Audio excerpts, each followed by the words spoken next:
margins at the top of the field are incredibly narrow.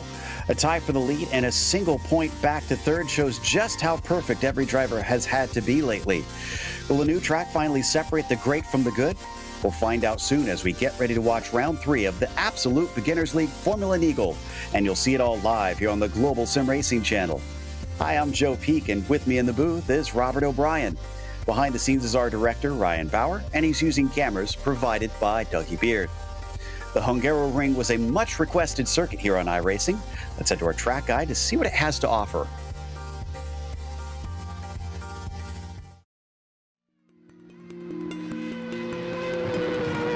Welcome to the Hungaroring. Situated just northeast of Budapest, this Grand Prix circuit has racked up a stunning history in just a little more than 30 years of existence. Its biggest claim to fame was holding the first Formula One race inside the Iron Curtain at a time when the Cold War was at its peak. But most fans don't associate this 2.7-mile or 4.38-kilometer track with politics. No, its 14 turns make it tight and twisty with a reputation for few places to overtake. For a long time, it was renowned for processional races in which qualifying is of the utmost importance. But the past couple decades have seen a litany of utterly wild and unpredictable races that greatly overshadow the single-file events of before. The majority of passing takes place into Turn 1, while some battles do carry on into Turn 2. But be careful about how greedy you get, because the steep drop in elevation makes it easy to go wide. Other than that, Turn 12 is often the only other realistic place to sneak by your opponent. Perhaps the scariest and trickiest of the corners is 4, which presents a blind and crooked entry into a high-speed flick. Though modern times have seen a paved runoff added to it to make it safer, that's considered out of bounds, and drivers will find themselves being told to give back time if they abuse the exit. Built with fans in mind, the track sits in a natural bowl, allowing great views from most sides of the venue. It's easy to see why it's become a fan favorite on the F1 calendar, and there's little doubt it'll continue to see lots of racing for years to come.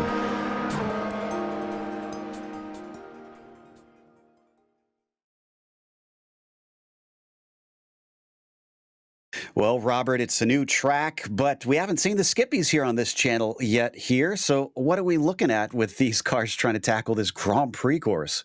Yeah, it'd be like having little kids in a massive giant theme park. They're essentially plenty of track either side, giving them 14 turns of 4-kilometer bliss, or 2.7 miles. For those who are of the Imperial system, it is going to be quite difficult even then, because there'll be a lot of sliding around. The cars will have to be very careful on the inroads, but slipstream down the main straight, just like their bigger brethren in the Formula One category. You know, in a lot of the corners, especially turns 2 to 5, will be taken, I think, flat out this time. Yeah, it's not cars that have a whole lot of power compared to what we're used to seeing race here. And a minute and a half left in the qualifying, with Philip Hammer actually up at the top, and Burns behind him by almost half a second. Will make that Gordon van den Bergen, who now finds himself on the front row and much closer. Pleasure now goes up into third, so Burns is dropping positions quite quickly.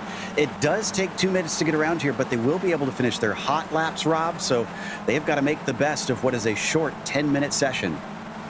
And it's lap, you count it, and then you just try and gun it for the second, and they've already gone through their seconds now, so any bonuses that they have to really make do with, because this time around it's really, you're getting to the edge of what you can really do. Anybody who's on their lap right now, you best start gunning it, and you best start gunning it very, very quickly, because if you don't, you're in an absolute tizzy, especially given the fact that it's 2 minutes of a lap, and if you mess up, well, that's game over for you. You have to make do with what you have.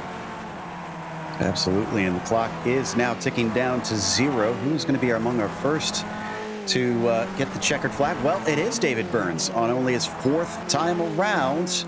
Okay, then, so the 125 under pressure to perform here and get that bonus for the pole.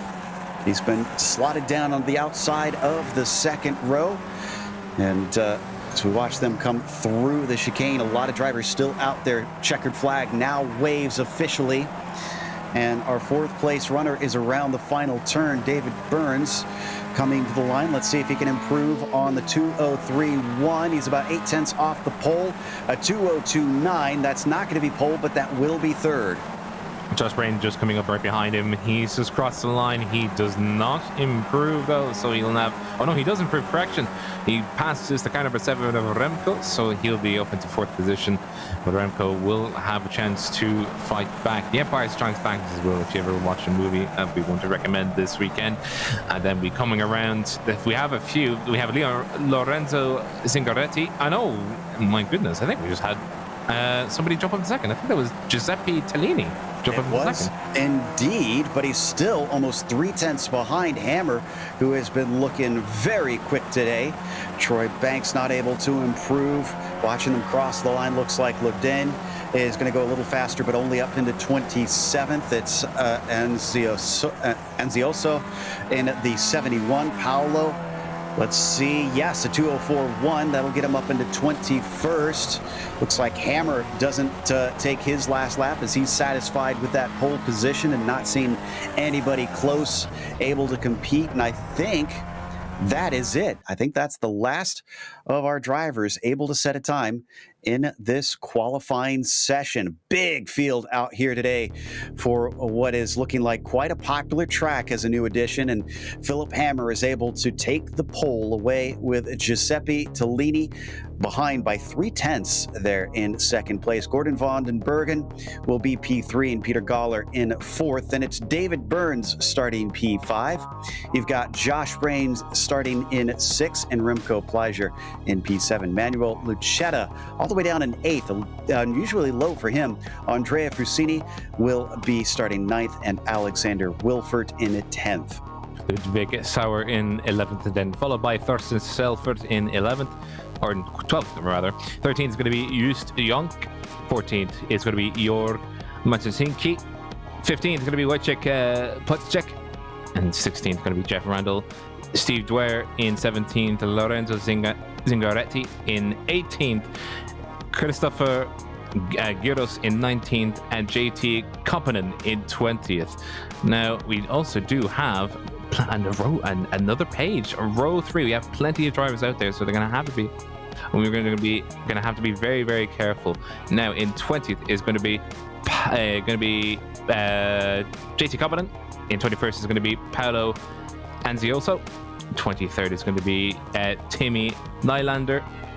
Correction, 22nd is going to be Timmy Nylander. 23rd is going to be Thomas Kick. Titus de Jong in 24th. 25th is going to be Trussell Arnold. 26th is going to be Troy Banks. 27th is going to be Klaas Luden. 28th is going to be Italo Anzioso. 29th is going to be Risky Scotty. And Nicholas Anderson around the last of the qualifiers in 30th. Andrew Leach, Krumholtz, and Mann are going to be the only 3 that didn't set a time here of our rather large fields. And they're already gritting up. Standing start. So it's a plunge down into the downhill braking of turn 1. And as you can see, quite windy out here in Hungary today, with just a little bit of track temperature, 89 Fahrenheit, somewhat toasty, but they'll want to try and get those temperatures up here soon, as these cars will need to get the tires into the working range to really get the most out of them. As I think the last of them are just starting to grid up, so we should be taking off in any moment. Car 60 of Philip Hammer on the pole position. Looks like Von den Bergen just finding his way out behind him. Tellini, who will start next to him.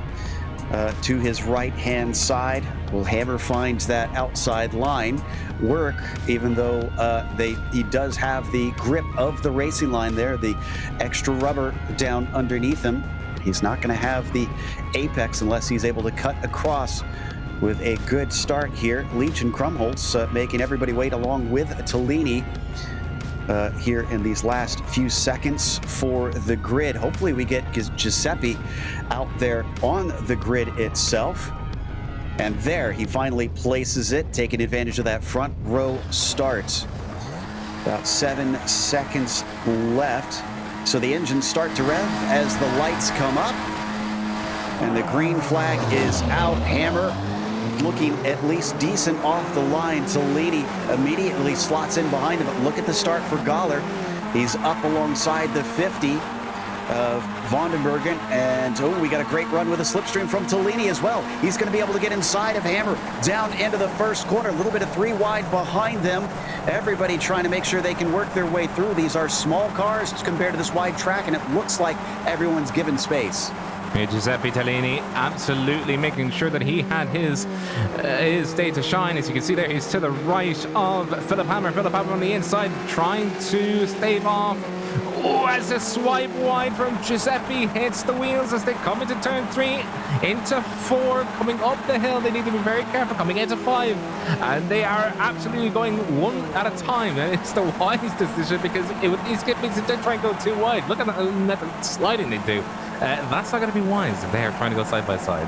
Indeed, that is a tough corner on its own through turn 4, but looks like we've got pretty much everybody through. Anderson and Lodane are a bit far back. Not sure if they had an incident. Oh, but we got one back there. That's Pleisure. Remco Pleisure, and that's going to bunch up the rest of the field. There's actually more than just himself. There is 4 drivers that have had 5 drivers that have had accidents, including Coppinen, Kirk, and Trey Banks. Back to the front, though, we actually do have Giuseppe back in the lead now as he tries to stave off Philip Hammer. Philip Hammer's, he's trying to gun it, and it's hammer time for him because he's also got Peter Guller, right behind him, wanting to get it second. A little bit of a bobble there in front of him. Looks like Hammer struggling to keep the car completely steady. He's lost the lead to Tellini after the first lap. And I think, thankfully, that melee in the chicane is only our biggest, is the only big wreck that we had here at the start. We have 2 pit stops to come eventually in this race. And will we see any fuel shenanigans? Well, right now, Hammer is not interested in that. He's going to try and get back around him using the slipstream. Defensive line from Giuseppe cutting underneath. Can Hammer manage to get the shot off the corner? It doesn't look like it to me. No, he's not going to be able to. He's not going to be able to get under Giuseppe's skin. Giuseppe is just trying to race his own line calmly and neatly, and never so pleased would you kindly keep it to the track. I think that's what he wants his car to do as he fends on Philip Hammer, and Philip already has problems behind him because Peter Guller is actually looking to see if he can do the overtake and pull a dummy when he feels like Philip Hammer is most vulnerable. Now, as I said, the few shenanigans. 2 pit stops today, so it'll be either, fuel save and try and gain as much time in the pits as possible, especially for someone like Peter Guller. He could do that this early in the race and, come into his own and blossom at the after the final stop. But I think right now the 3 of them are focused on racing. Yeah, I think that's the one they're looking on. Certainly looks like it, but as you can see with the gaps between the cars, the top 7 has distanced themselves back to 8th place. Yonk and Zauer, the first one, really hanging back, but even the top 3 are starting to get something of a gap here between themselves and Vandenbergen in 4th spot. We ride on board with Philip Hammer, our pole sitter, down into the penultimate turn here. 13 trying to, once again, take it in way too hot. That's the second time in 2 laps that car has wanted to get very loose into that turn.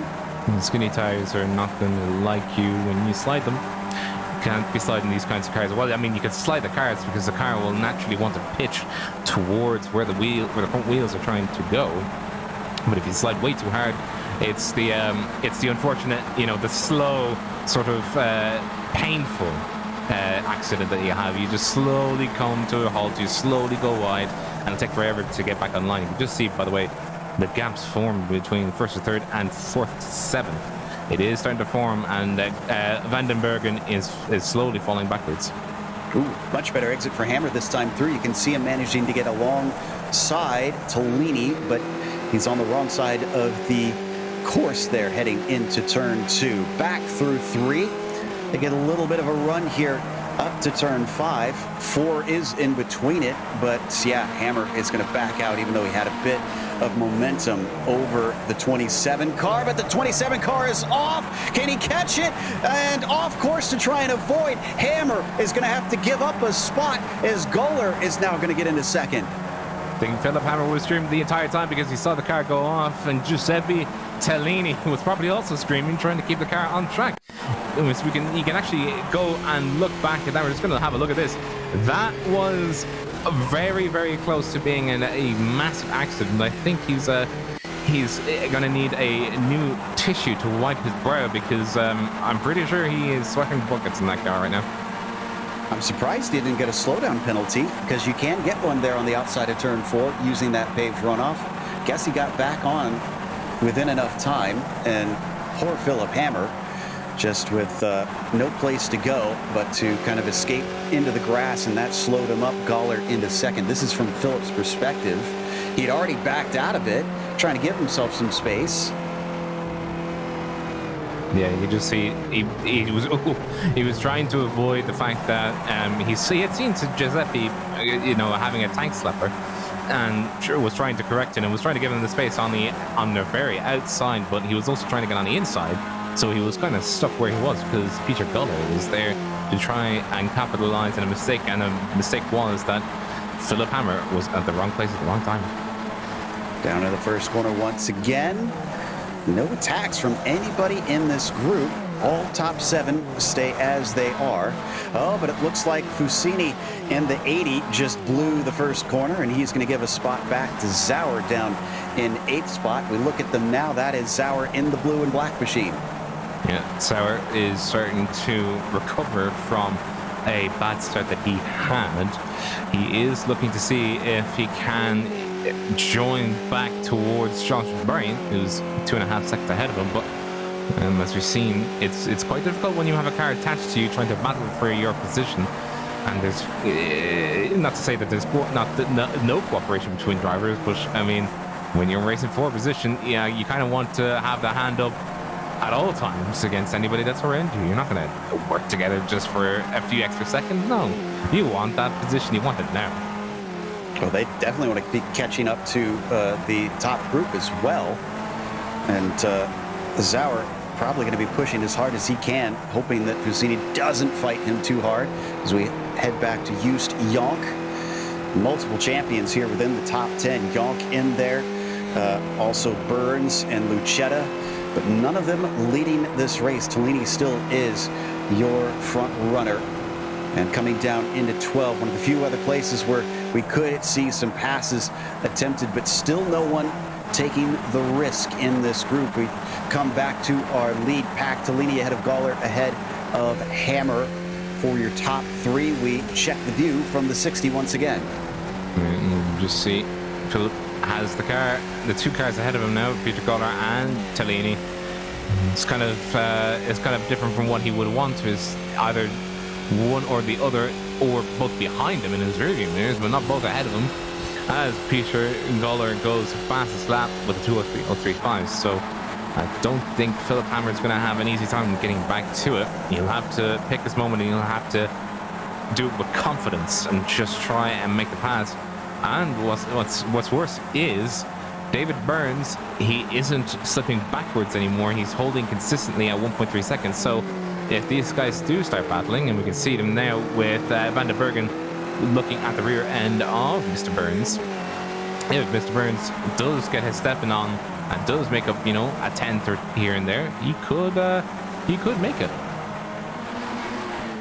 Let's not forget as well, we've been seeing a lot of drivers using that paved runoff here, and it's 17 incidents, every 17 incidents, that they are given a drive-through penalty. So if they keep abusing that, they could find themselves with an extra visit down pit lane. They're not allowed to take their pit stop during that as well. As on board with Lucetta, way wide there from Vandenbergen. Lucetta knows it, Lucetta rather, and Manuel is going to be able to get himself up into 5th position. The 91 now sets his sights on David Burns, but David Burns was able to pull away with that mistake from the orange number 50. Yeah, it compresses the field. When you make a mistake on the in-road like that, it compresses the field, and then it provides a cooling effect around everybody else around you, because they're having to slow down to avoid the accident that's presently going on right in front of them. But Mr. Burns, now that he's able to get away, he's actually starting to go a little bit faster. The lap is already now sort of started creeping down towards the 1 second mark, and that is the magic number for the skippies, which is to have a second gap in and around there, and then you start getting the benefits of slipstream. And that he needs that slipstream, because right now he is doing similar lap times without it, but once he starts getting the slipstream, he could start doing laps that are faster. But it all is down to how fast he can make that little dinky little engine go. So as they now come through into the first corner, once again, no change between the top three. Nobody really fighting that hard. They're still about 1.5 seconds ahead of David Burns, who's trying his darndest to catch up to them, see if he can get that slipstream and stick with the front group. We've seen this plenty of times in this series, Rob, where it's all about being with that front train down to the last pit stop. The skippies are momentum vehicles. It's like the Formula V's. They're momentum, and you need to keep as much momentum as you can through corners. And if you have the slipstream, the better off for it, because you can leapfrog each other. And the Hungaroring for these cars would be a sort of a magic miracle, where you can just leapfrog each other essentially without penalty, because you can leapfrog, get past, leapfrog, get past, leapfrog, get past, and in effect you would actually be making up time on anybody that's behind you who's not got slipstream. That's going to be a very slippery car. That is going to be Giuseppe having essentially almost a drift, a rally drift through the difficult S's path to chicane on towards the final 3 turns. I don't know how he held it, but he did. But it's the second big one we've seen. Remember, he had that moment in turn 4 a couple laps ago. So both he and Hammer seem to have a little bit of a loose car today. Zauer haven't witnessed nearly as many sideways moments for him. Will the 20 find himself in a better state at the end of these 50 minutes with fresher tires, a little bit less overheated tires? He's currently been just biding his time behind the 27 and just kind of watching to see what the leader does. If he gets more mistakes like that, eventually he can pass really without much effort. And one thing you do bring it up as well, the tire heat as well, because there's no real way for Skippy. I mean, you're on the accelerator most of the time anyway, and you are constantly at the controls trying to balance it this way and that. If you do heat the tires up, it's going to be very hard to bleed off the heat. You're going to have to be very conservative about cornering. As we can see, this is definitely the way to be. Sit behind the car and make the move when you need to. Don't try and overdrive or outboard with Wojciech. And he is down in 11th position. He's behind Yonk and a group of 4 trying to negotiate themselves around Hungaroring. Yonk looking at the back towards Wojciech. And it's actually going to be quite difficult, I think, to overtake, simply not because of the fact that Hungaroring is a difficult place to overtake. It all depends on the car. Well, I do say that that's going to be on the inside for Yonk there, but he doesn't make it stick.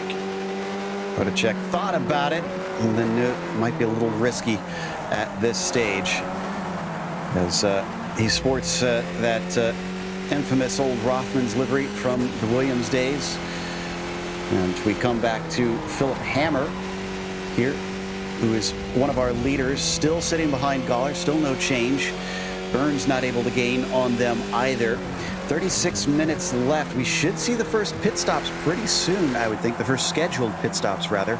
Ricky Scotty has been in and out. Otherwise, we've lost a number of drivers who've been down pit lane. Wilford, Kick, Durr, and Banks are already prematurely in the showers. And here we go. That is Philip Hammer, going to be the first to blink. I think the first to also decide to pit on his own terms as well, because if he were to stay out there, there would have been just constantly trying to follow Giuseppe and Peter Guller, and if he was faster, and if he thought he was faster than the both of them, without having to deal with traffic, now is the time to get into the pits and just start putting laps in. If he puts in the full tank and doesn't worry about fuel saving, he could, in theory, make up more than would be lost due to that would be lost due to having to sort of balance the fuel saving versus accelerator. But here we see what that can also lead to. Battles, losing time, and back with Peter Goller. He has now taken off his gloves and he's really on the trumpet of Giuseppe. And Peter no longer having to worry about what's in his mirrors. Tellini, the only one in front of him, and David Burns far enough back that he's not much of a concern. Where did Hammer come back out? He came back out in 23rd, and it does look like he's in a bit of clear air. So this might work out for Phil. As we watch these two now come through the back part of the circuit, finally come into the clear out of turn 10, turn 11 rather, here pretty soon. Swift right-hander, and 2.2 seconds between themselves and David Burns. Lucchetta is still chasing him. He's back and forth. We see them come up into the braking of turn 12. Now here's the question. Do they respond this lap? Do they have to respond? Is this the end of the fuel window? Or do they try and stretch it a little bit longer, hoping that Hammer will get caught up in traffic? On board with Goller? No, neither one ducks on in, and neither does Burns or Lucchetta. Well, ducking on in when you're trying, if they were going to reply, it would have been at that particular moment in time. As you can see, absolutely, I think none of them even batted an eyelid. They just sort of wanted to stick to their own strategy. And if you've got a strategy that works, if you want to stick to your own strategy, then I would say stick to your own strategy, because unless you account for somebody doing what Philip Hammer has just done. Now we did just see, Thorsten Selfert coming into the pits, but we're just sticking on with the Rothman liveried Skip Barber. Still gives me a smile every time I see it, even though it looks somewhat peculiar. But you know, for the likes of Wojcik, for the likes of Burns, for the likes of Goller, if they had practiced changes in strategy, now would have been a time to make it. But if they're sticking to a strategy, stick to it. It'll be better than trying to make something up on the fly. Yeah, Podacek unfortunately getting passed by Maticzynski, who's been a lot quicker earlier on in this season, but still languishing down in 10th even after that overtake. He qualified in 14th. Yeah, here's a few drivers in. Anzioso, Koppinen. Actually, we have two Anziosos, I should clarify. Paolo and Italo. Seifert is back out. He returns in 23rd. Hammer's still naturally your highest pitter of those who have ducked in. But what about Goller and Tellini now? Following behind him, gets a great run out of turn 2. And Tellini is going to brake hard down into 12, just keeping it within those track limits. A little bit more of a shallower exit from the number 20 car. Ooh, and first time I've seen a bobble from Peter as that car got a little loose on entry, but neither one feels it is the time to pit. If they can get to 25 minutes, by the way, that is the halfway mark. There's no rule that says you need 2 stops, but they've limited the fuel to try and ensure 2 stops. I'm kind of curious if anybody's thinking fuel saving enough to try and attempt it. Is it even possible? So, you know, the one thing I just saw, Van der Bergen and Zingaretti are both in the pits. And as we can see, another set of scraps on the track. I think the skip piece brings out just a group fight in battles, because everybody's just wanting a piece of the scrap of the table, and in this case, the position of everybody else everybody else has.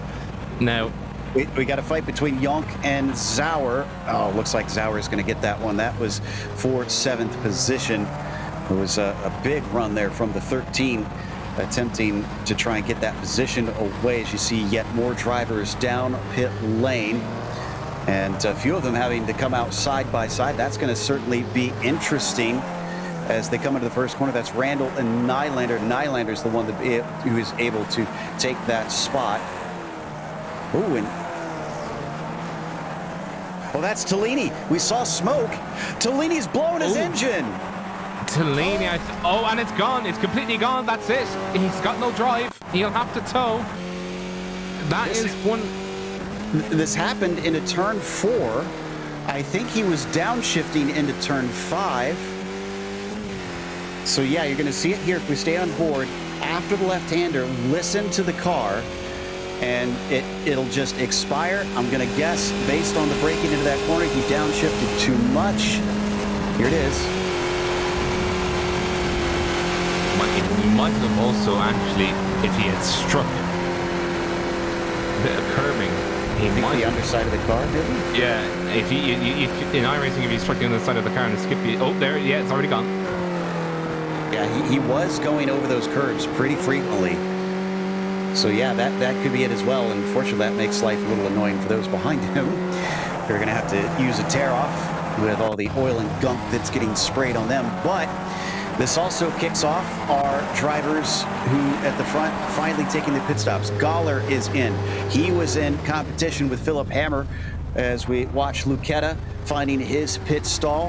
Hammer's just coming around turn 14 now. Gawler in his station as we watch them get ready to exit. And Gawler at 15 seconds. That looked pretty long. Yeah, Hammer with only 12. He is clear by a long margin. Now, this could be a shorter stop, though, with Philip Hammer, as he could be separating it differently than Gawler was. Yeah, Philip Hammer was just under 4 seconds faster. He did a 12.1 in the box versus Peter Gawler's 15.9 in the box. And cone to cone, 40.1 for Philip Hammer and a 43.6 for Peter Gawler. So, yeah, he definitely is on a different strategy. Maybe that's why he pitted that a little bit earlier, because he's trying to sequence his pit stops to what he has pre-planned already. But it is giving him a distinct advantage that he does not have to fight anybody, and that will probably put him in good stead for the rest of the race. Here's where it gets interesting. I think this might actually have been the right call for Philip Hammer, as even if he did short fuel it on that one, has to give up a bit of time. His 2 laps were both quicker than Gawler's recent laps. So I think Philip realized he was being held up. He could run a faster pace and is going to try and jump him on that alternate strategy. Now that he continues in clear air, it might just work as well. Was that a slide from, that was Randall. Randall, who has contact with Pleasure. This is in the 76 and the 7 car. They're going to have big damage out of turn 5. Yeah, that's going to be at Remco on the side of the road. I do think he's actually got terminal damage. He is still stuck on the side, and he's just towed it actually. Oh, that was terminal damage. Yeah, there's the start of the slide. The car goes, and unfortunately behind him. Snaps back. Yeah, can't really avoid it. And there's another kind of a 7 there. You can just see he's to your right hand side of your screens, and he had to essentially park it. You can just see it here. We go again. Bang! There you go. How quickly it happens. Car number 7 just not really able to react. We'll see it on board of him, and you can just see how quickly it happens. And there are 2 more cars involved, and I'm trying to get numbers here to figure out who that was. I think that was Seifert and Gyros, who were trying to take avoiding action and came together, unfortunately, with tertiary contact. Here's Seifert's perspective. Goes to avoid, yeah, and then unfortunately, Gyros was trying to sneak through the hole that closed up just a little too late. Wow, 4 cars in one incident that looked relatively innocuous at first. Just, it seems so. Oh. And yeah, that's what happens when your suspension just breaks in the Skippy. It'll go 3 wheels on you. Yeah, that is sad to see. That's a bunch of our mid-packers taken out in one go. But David Burns, behind Lucchetta, has finally caught him. Or no, actually, Lucchetta would have overtaken him. He was behind David just before. So this has changed complexion. They're still about 2.2 seconds behind Gawler. And Hammer, as we mentioned with his short pit stop, is about 5 seconds ahead of them. And now we play the waiting game. Now, Philip will have to pit a little bit earlier than those that are behind him. So we expect him to have to be the first in as long as they wait the longest here. But the question is, can they try and pick up the pace and run him down? A little bit wide there for Manuel, coming through turn 12. That'll be another off track for him. Manuel sort of having to play ball with the way that things are right now, because I don't think we even talked about him before right this moment. But he is now in contention as we see the tribute zipper-upper car been driven by Ludwig Zauer. And I don't think this was ever raced, but I mean, it's tribute livery, so I'll allow it.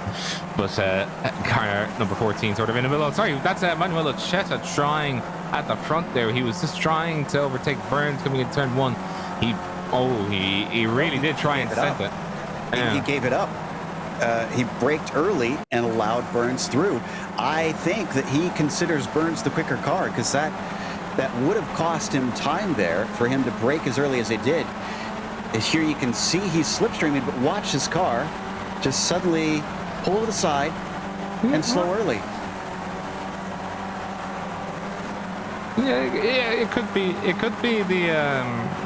be that Lucetta would rather have a target rather than be the target. I think that would. But it's very odd though. I've never seen that done so deliberately though, on track. You know, you kind of just sort of going, yeah, just on you go. I'll let you by. You're probably going to give us the better chance anyway. The goal would be to catch up to Guller, of course. Exactly. Well, and the veterans of this series know that game, so that's why I'm speculating that Burns is the quicker of the two of them, and Lucetta knew it.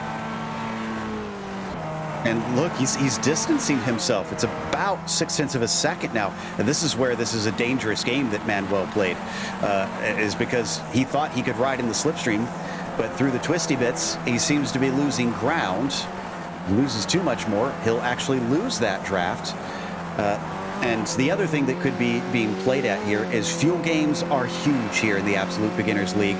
Everybody knows it, and Manuel maybe was hoping that he could save a little bit here riding behind David Burns on this stint. As we come back once again to Yonk ahead of Potacek, Zauer, and now Zingaretti is joining them. Zingaretti sort of he towed himself in just ever so slightly over the last few laps, and he just is now catching the back of this group of 5. This is sort of the biggest group out of the sort of encompassing the top 10 area. And he's trying now to sway up his options, because he's actually been quite quick. He did 2:02.7 on that last lap, compared to the group average of about 2:07.9, if my napkin maths is correct. So don't quote me on it. I do think it is just either just a whisker slower than Zingaretti is right now. The biggest thing is that if he does manage to get past, or if he manages to get up to where car number 8 is, and we're looking now with Wojciech, the car number 28, looking backwards towards Ludwig. If these continue to fight, they'll open the door. But Lorenzo does have Yonk and Matsachinki as the car number 74 to sort of give him a big old stop sign, so he'll need to worry about that. Yeah, it's a tough name. Madushinsky there in the 74. And continuing the battle. Now, let's keep the cameras here, because this is definitely the much more interesting stuff to watch. But Philip Hammer, with his early pit stop and getting himself clear air, has been running a much faster race than Galler has the last few laps. In fact, I think it's nearly... Oh, and Yonk is off. Yonk goes wide. Looks like the car got loose on him. Thankfully saved it with all that paved runoff. Everybody else is just going to easily pass by. Here we go. Here's the hands. And here comes the scream as well, because he was very, very close to the tank stopper, snapping backwards and giving him an absolutely hard time. Oh, crikey, look at that. Just, I bet he... Got on the brakes in time and thankfully kept it from going to the wall. Now, did he catch the back of that train? Yeah, he could still hold on to them, and he's not out of it yet, but he's lost track position You can see up ahead, just in the distance, that is Zingaretti in front of him. So Yonk's usually a fast driver. In fact, he's usually a front runner. I'm not sure why he's so far down today. It's either lack of experience or just doesn't like this new track. And in front, well, it got close for a moment between Zauer and Potacek, but they're not going to swap positions. They're just going to continue to run this race, looking to try and play nicely until we get into more dire moments. Here we hop on board with Zauer once again. Potacek as he heads towards turn 4. This is a livery that's had pretty decent success here as well in the Williams cars at Hungary, but nobody's swapping around down into turn 5. Potacek actually he's trying to catch up to Matushinsky, I think, at this stage. The 74 has pulled himself a gap thanks to the mistake from Yonk. Yeah, Yonk making the mistake when he did open the door for the 28 to start pushing a bit more. The gap has been sat around a second and a half, so it'll be worth tracking it just to see if Potacek catches up to Georgi, because it'll also allow Lorenzo to come along with the tow and catch up to him as well. So he'd be basically getting a get out of jail free card, being able to sort of have the race come to him without having to push himself too much, because as we said, or as we saw, Yonk has still got a bit of a ways to go. He's half a second behind Lorenzo. Lorenzo obviously half a second behind Ludwig, but the deck of cards is firmly, I feel at least, in Zingaretti's favor. Absolutely, I agree with you on that one. And look at how much curve on the inside these drivers are able to take through that final corner. Yonk still chasing and is caught back up to Lorenzo in the 64. Cut it down to about half a second. Here they come into the braking zone. Someone poking their nose out, but then coming back to the racing line. Ooh, a little bit scared off the apex. Potacek goes in too deep. Zauer can't get the launch off the corner, but Zingaretti does. He's once again going to show his nose. Very late defense down into turn 2. Lorenzo decides to cut back to the racing line. Could he get himself the better run now down through 2 and 3 potentially? No, doesn't look like it. No, and the worst thing about these guys is that if you make a move and you make the mistake during the move, and you have to rejoin the line, there's going to be somebody else right behind you, most of the time anyway, to punish you for it. So if you go ahead and do that, you are wide open for a counter-attack from someone behind you, and as well as which you're basically going to have to set up the car again, and that could take a lap or two to really get the car set back in place and ready to go to make an overtake again. In this case, that car behind is Yonk, who we ride on board with. Now past the chicane, weaving along the back side of the track where it gets the most twisty, but not as demanding for these little skippies without as much power underneath them. And I think Zingaretti could have another chance. No, he's not going to show his nose to Zauer. He's just going to stay in the racing line down into turn 12. And from this above perspective, Yonk definitely looks a lot better on the binders compared to these 3. He's using the best thing he's got in his toolbox, which is the brakes. I mean, you are running the risk of blocking the brakes up and then sliding. It is a possibility that you will do that, but if he can hold the car together, he could ever so slightly gain the gap where other guys are taking the safer route. By the way, Van der Bergen is actually in for his second stop, so he is actually the first one to take the second stop, and will probably try and use that to his advantage, just like Philip Hammer. Yep, going off sequence, and let's see what kind of stop that one is as we check in with Lucetta, still sitting behind Burns. Good news for Manuel fans. Well, he has not lost the slipstream, so he's sticking with it. 15 seconds for Gordon Van den Bergen.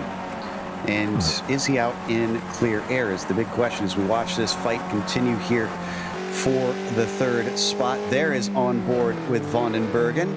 And yes, he's got a little bit of clear air, but he's going to catch up to Christoph Arnold in front of him, most likely, I would think, based on the difference in pace. So he could hold out for a little bit with some good laps, but then he's got to deal with some slower cars. Back to Zingarelli once again, still sandwiched in train, third in line of 4, fighting for P8.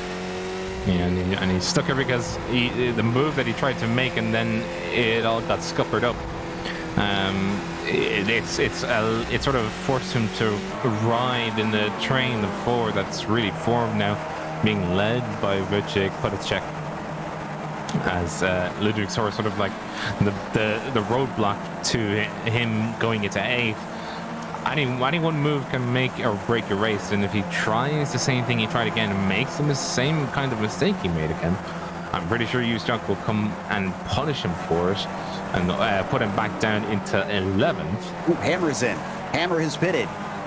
And this is, I want to say, a little bit earlier than he did before, because he could have gone a couple more laps, I'm pretty certain.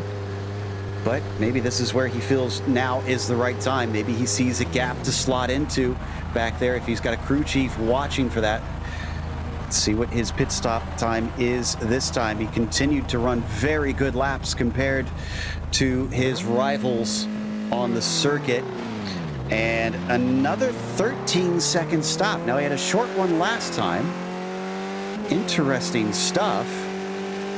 I would think he would have to have a longer one this time to try and make up for it as he slots in behind Timmy Nylander. And he's not going to get the clear track. He's going to have to overtake a few cars. And that will play havoc with his strategy.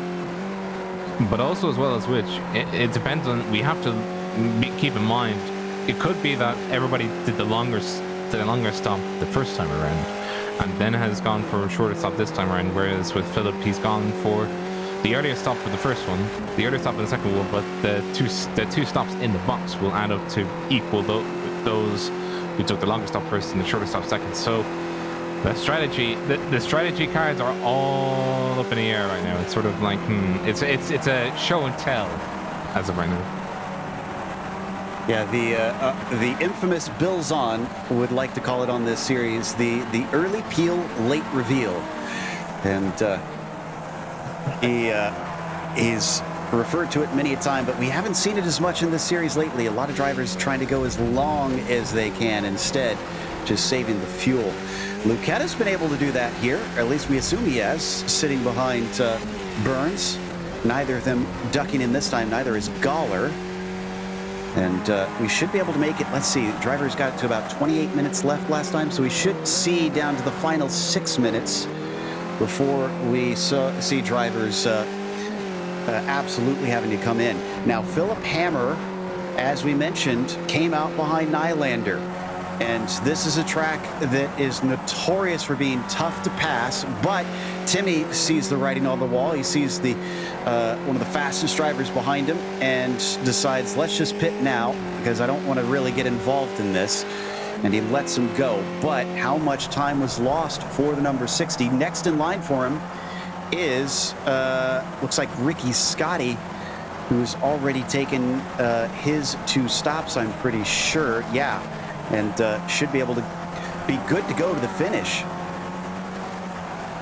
Well, it depends on as well as which if he has to push even further, because especially given the fact that, you know, with Philip, in his case anyway, he short fueled.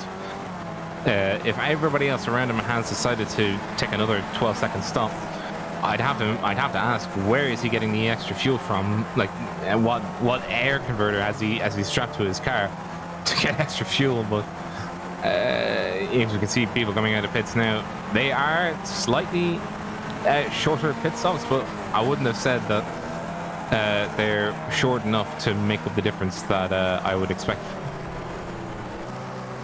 Do we see one maybe get a pit exit penalty because somebody crossed the line there? I'm not sure who that was. I have to double check and see. And I'm checking who is coming out. Looks like, oh, that was Nylander. That was the 24 who we were watching with our pole sitter there. And, oh, Burns is in. Burns abandons Lucetta, who's now off to run on his own.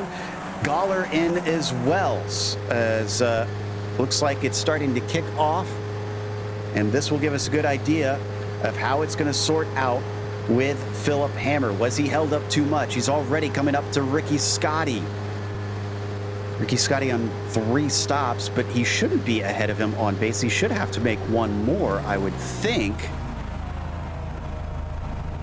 Oh, excuse me. Yeah, this is lapping him. Sorry. And he's sailing past them right now. They're not out of their boxes. Wow. And Peter Goller, he's actually... Uh-oh. Something wrong with Peter Goller. He's not in his box anymore. He's disappeared. He's gone poof. He's disconnected. That... I'm not sure what happened with Peter, because that is a very strange call. And Burns is going to come out monumentally behind Philip Hammer. It's looking like almost 10 seconds between the 60 and the 125. So now we have to wait for Lucchetta, who's the only other one, I think, positioned to even consider challenging Philip Hammer. Otherwise, the 60 car has got this one on a leash and is about to walk it home. The trouble I was having with the pit stops, I do think Philip may... Oh, Emmanuel, I think you need to hold it on the track there, buddy. I will say this as well, you know, the second stop between Burns and Hammer was actually towards Hammer. Hammer was actually longer in that box the last time around than Burns was, so he could have put more fuel in. So my theory of he might have traded shorter time for extra time is, and we do have Manuel in the pits. As we're on board with Lucchetta now down into the pit lane, and this will give us an idea. Matushinsky is in, and Hammer looking like he is coming around turns 13 and up towards 14 now.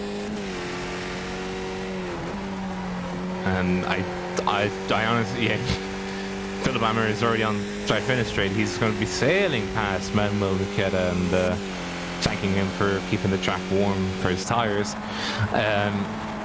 But it's kind of, I'm so surprised at how far Hammer has gotten. He's now just coming past 6 seconds now, 7 seconds, and coming up to almost 8 seconds ahead of Manuel Lucchetta. But what about Burns here? He's approaching, and Lucchetta is ahead of him. So he gained a little bit of time in the pit stops. In fact, looks like about 1.5 seconds, but it's not enough to get him away from David. Third degree is still within about 9/10 of a second. And if he's quicker, then I expect Manuel going to have to play quite a bit of defense in these final 7 minutes. As a challenge for position down into the first turn. Looks like Fusini chasing Zingaretti. And it's actually sort of shaping up to be a very different race than what I was expecting, because you know, looking at the pit stops, I would have imagined that they would have been slightly more. Ooh, and Yonk had a horrible pit stop. He's 2 seconds back from Vandenbergen. Remember, he was fighting with Gordon and Potacek up there, and Ludwig Zauer. Zauer seems to have come out the best of that group, along with Matushinsky continuing to drop them. And it seems like Yonk has just not been having a good time. Looking at his pit stop, it does look like it was pretty decent. It was much quicker than Vandenbergen's.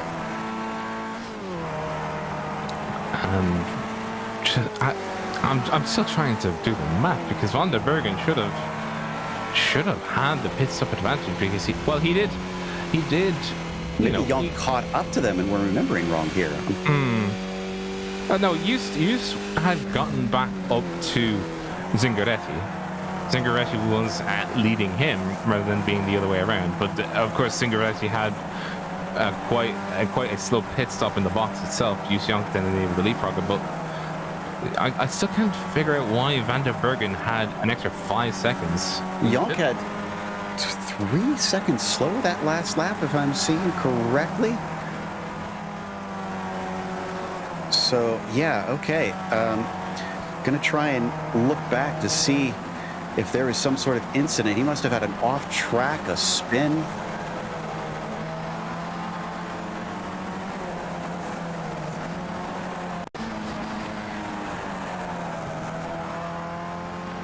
So let's take a look here as we, and this is in pit lane.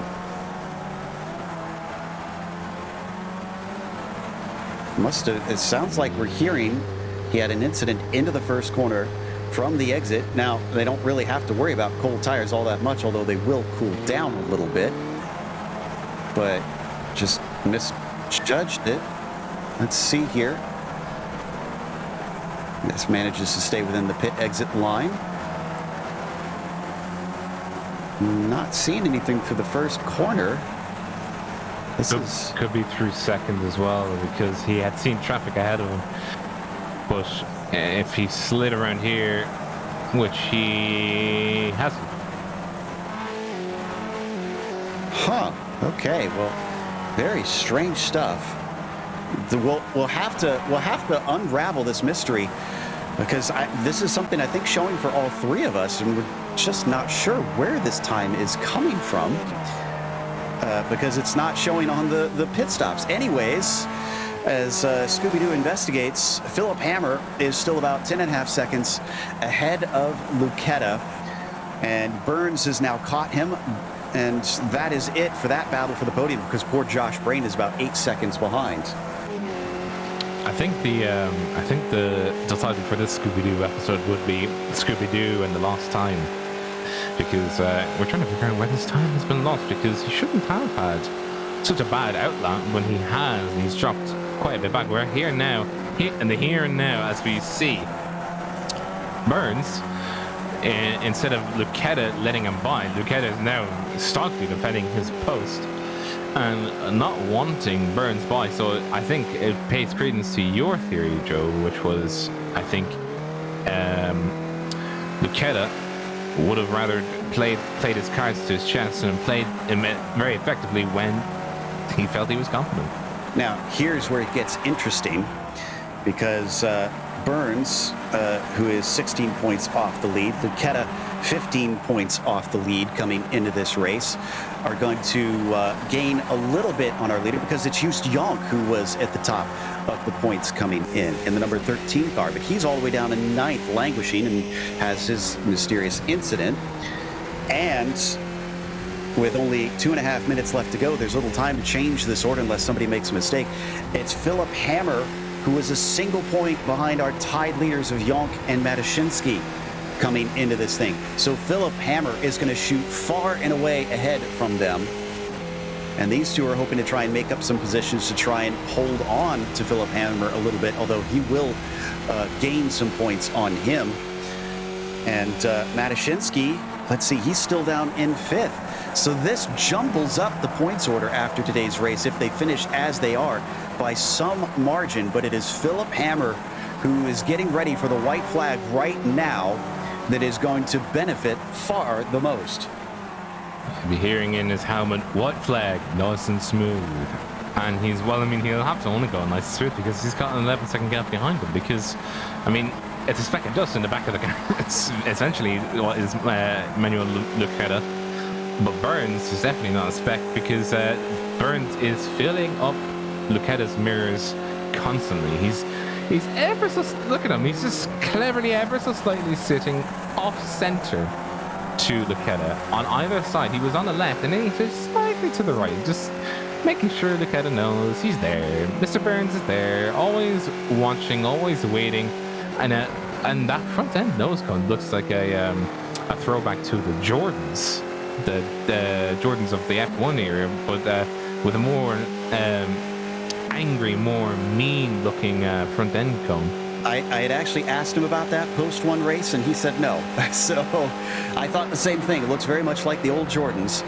But yeah, Mr. Burns is definitely drumming his fingers together, saying excellent, and he gets a mistake out of Lucchetta into turn 5 as they go side by side down into turn 6 into the chicane. But Manuel is going to stay ahead. Why is David Burns giving that one up? Because if he went through side by side in these chicanes, it'd actually force him out very way wide. Because if you have Josh Brain sitting right beside, or sitting right behind him as he is right now, or correction, no, it's a lapped car, correction. But back again does go David Burns, but coming back to the point. If you sit side by side and you're, oh no, that's going to be Manuel Lucchetta. Oh, dearie me, almost going off track there. Another driver holding it steady on rallying terms. And it is going to be Philip Hammer coming around. Yeah, our leader, unfortunately, is going to steal us away from this battle because Philip Hammer played the strategy to perfection today and takes the victory.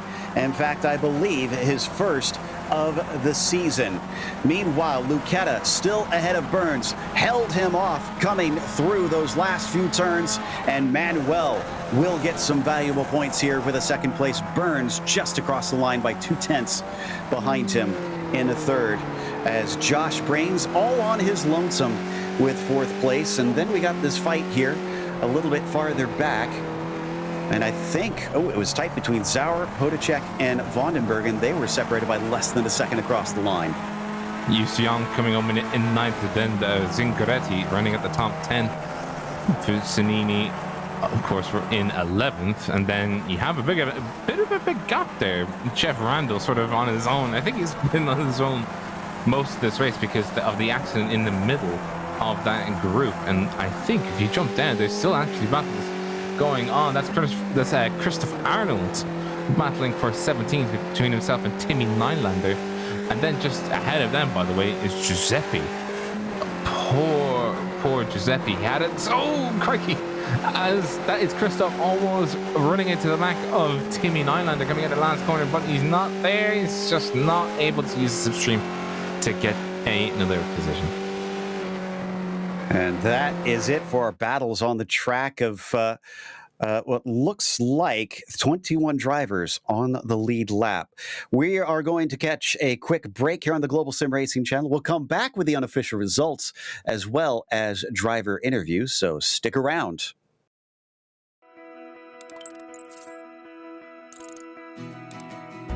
iRacing is a sim racing game that combines a true-to-life racing experience with an online community of virtual racers from all around the globe. iRacing offers a multitude of officially licensed cars and tracks, laser scanned with millimeter accuracy. Their car models and mechanical systems are based on real-world physics, engineered in cooperation with manufacturers and race teams. Their skill license system ranges from rookie to pro, ensuring members are always pitted against those with similar skill sets. Members are able to sign up for a weekly race series, compete in time trials, host a private race with friends, and participate in racing leagues created and run by the community. With over 170,000 members, iRacing works in partnership with renowned motorsports organizations like NASCAR to deliver virtual races based on the real-life NASCAR Cup Series, as well as many other series on the NASCAR ladder. iRacing also features team racing, providing a variety of options for members to create and manage their own teams.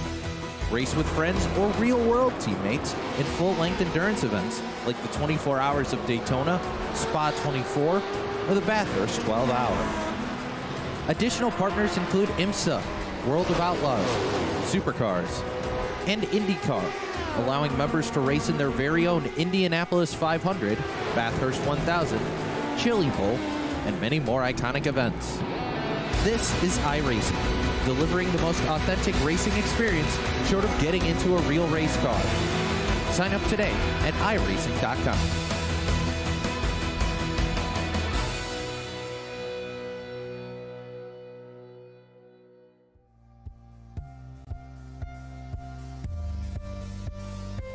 Welcome back to the Hungaroring. It was a fun race for this group, and it stayed tight for some of them, but not for our leader. Philip Hammer trudged his own path, took an alternate strategy, and romped away with the win by a whopping 13 seconds. From there, it was best of the rest as Lucchetta and Burns came home separated by less than a car length, and then Josh Brain just off the podium in P4. Matushinsky made up for his poor qualifying, climbing back to 5th, but he will unfortunately find himself suffering in the points after that, as Ludwig Zauer was 6th and Podacek was 7th. Then it was Gordon Vandenbergen in P8 and Just Yonk in 9th. Zingaretti rounds out your top 10. What's the next 10 look like, Robert? Andrea Fusini in 11th, and then Jeff Randall sort of in no man's land there for quite a while in 12th. Tila Young in 13th, with Italo Enzioso in 14th, right behind JT Coppeden in 15th. Giuseppe, the biggest talking point of this list. Very surprised to see him here after he started so well, and then just that one mistake cost him so many positions and ends him in 16th. 17th is Timmy Nylander. 18th, Christoph Arnold. 19th is Paolo Anzioso. And then finally, running at the top 20 is Klaas Luden. Then it was Nicholas Anderson in 21st, up from 30th as well. So great climb for him, as Thorsten Seifert was the last one on the lead lap in 22nd. Ricky Scotti was 23rd and Giros 24th. After that, unfortunately, you get to DNFs, and there were a few of them, many coming from a big incident into the chicane, including Mann, Plaisir, Wilford, Kick, Banks, Durr, Leach, Krumholtz, just a bunch of them, unfortunately, piling in together. And it looks like we have our third place finisher, David Burns, joining us. But David, it seemed that the pit strategy didn't work out this time. You both lost second place and you lost touch with Philip Hammer. What's your take on what happened out there? I'm surprised by Philip's speed, but I was just looking at his lap times. They were a good half a second quicker than me, so it's not surprising. And to be honest, I'm just grateful to be better than I did last time without killing anyone. This is such a different track than what we've seen earlier on. There is some slipstreaming, but it's so twisty out here. With the ABL's first visit to Hungary, what's your thoughts now that you've been able to tackle it with all your other competitors around? I really like it, but it's hard to say if it's just a technical track or I consider it one of those flow tracks where, because one corner leads to another, if you get one wrong, the next 3 or 4 can be quite poor. But we also did this as our test race just before the season starts, and I liked it back then. I really like it now. It's a really fun track. Not so fun, I would say, to race on, because it's very hard to make a pass if there's someone your speed. But it is a fun track. It is a good one to drive. This makes the rest of the season a bit tough. You do have a break to mull it over and see how you can catch him. But the third place finish versus Philip Hammer extending his gap and now taking the points lead. What can you do to try and stop him in the last 2 rounds? Just try my best with a DNF under my belt. I don't think it's going to happen, but I just want to finish quite well for the rest of the season. As long as I don't murder Ludwig again, that will be my mission for the rest of the season. Well, he didn't murder anybody out there for Burns. But I just wanted to chip in myself with a little bit of a question. Now, that last lap in particular, you were trying your ever so best to get your nose in on Manuel, and he did actually have quite a few mistakes. And you can just see here, just the overhead view of him sliding around. What was your goal? Because I said this before, that you didn't want to take it side by side into chicane, because if you did, you'd be kicked out into the wall, because just the way that the corner goes. Were you trying anything else after that, or was it just a done deal at that point? No, I'd seen that Manuel, he didn't feel as comfortable at my speed. I'd seen his pace, that he was sliding a lot more. So I'm not sure it was his favourite track, to be honest. So I'd seen him sliding. So I'd seen a couple of corners where I thought I could get in. And that last lap, I could have taken it too wide into the chicane, but it would have just killed us, because that angle is just too much. So rather than kill someone, I just backed off.